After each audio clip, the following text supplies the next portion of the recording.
carré, 2 pour la moitié, 3 piliers. Bien, ici, dans l'intègre du jardin de plantes publiques, votre coach. Aujourd'hui, comme vous savez, d'habitude, on parle des cours de mathématiques. Les cours de mathématiques, d'habitude, en algèbre, nous avons parlé des opérations fondamentales comme addition, soustraction, multiplication et division. Aujourd'hui, ce n'est pas le cas. Aujourd'hui, nous allons parler de la géométrie. La géométrie, ça ne concerne pas tellement les chiffres. Ça peut être exprimé dans les chiffres, mais aujourd'hui, dans notre cours de géométrie, dans la formation de base, on va parler d'une droite, on va parler de droite. On va parler de angle, il y a triangle aussi. Après, il y a autre chose qu'on pouvait faire, mais on parle des deux aujourd'hui. Par définition, une droite est une succession de points illimités. Une droite est une succession de points illimités. Ça veut dire que c'est un ensemble de points qui se suivent d'un point A à un point B. Voilà. Pour tracer une droite, qu'est-ce qu'il faut? Si je vais tracer une droite, il faut au moins 2 points. Un point de départ, comme vous voyez ici, A vers B, ou bien un point de départ A vers B, et ou bien un autre point de départ A vers B. Exemple, nous sommes à Kumana, on veut aller à Kouroussa.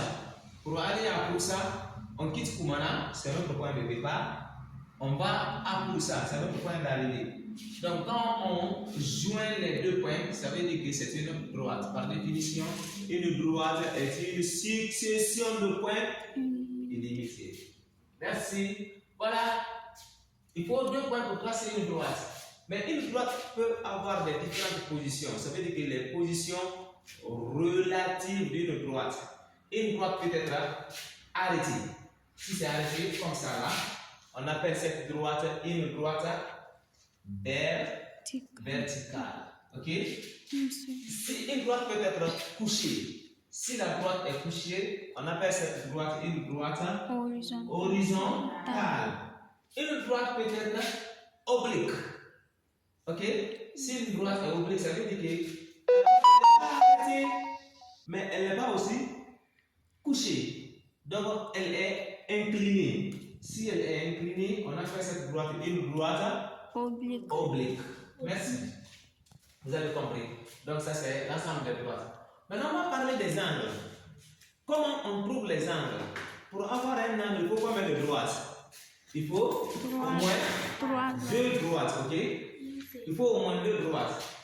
Regardez le cas là. Ça c'est, on parle des angles maintenant. Un angle est la jonction de 2 droites. Et cet angle peut être droite, cet angle peut être aigu, ça peut être obtus, ça peut être aussi plat. Maintenant, prenons l'angle droit. Dans un angle droit, il y a quel type de droite? La droite, là, comment on peut l'appeler? C'est une droite verticale. L'autre là, c'est quelle droite? C'est une droite horizontale. Donc il y a une droite verticale et une droite horizontale qui forment un angle droit. Ok?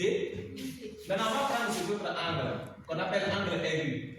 Là, la position de la droite là, c'est une droite horizontale. L'autre là, c'est une droite oblique.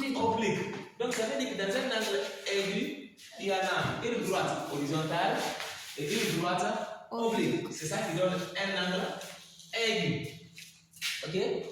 Maintenant, pour un angle obtus, il y a quel type d'angle? Il y a une droite horizontale et une droite oblique. Donc ça aussi, ça donne un angle obtus. Et un angle plat, il y a combien de types de droites? Il y a 2 droites confondues. Ils sont tous plats, couchés, horizontales. C'est ce qui fait un angle plat. Donc un angle droit mesure 90 degrés. Un angle aigu mesure un angle qui est inférieur à 90 degrés. Ça veut dire que lui, son angle alpha qui est là, alpha est inférieur à 90 degrés. Ok? Bien, ici, lui, son angle alpha est supérieur à 90 degrés. Et là, c'est un angle plat. Un angle plat, 180 degrés. Merci pour le cours d'aujourd'hui. J'espère que cela vous a plu. Vous allez aimer cette vidéo. Vous allez la partager. Et puis, à la prochaine fois. Merci d'amailler l'intègre du jardin de plantes publiques.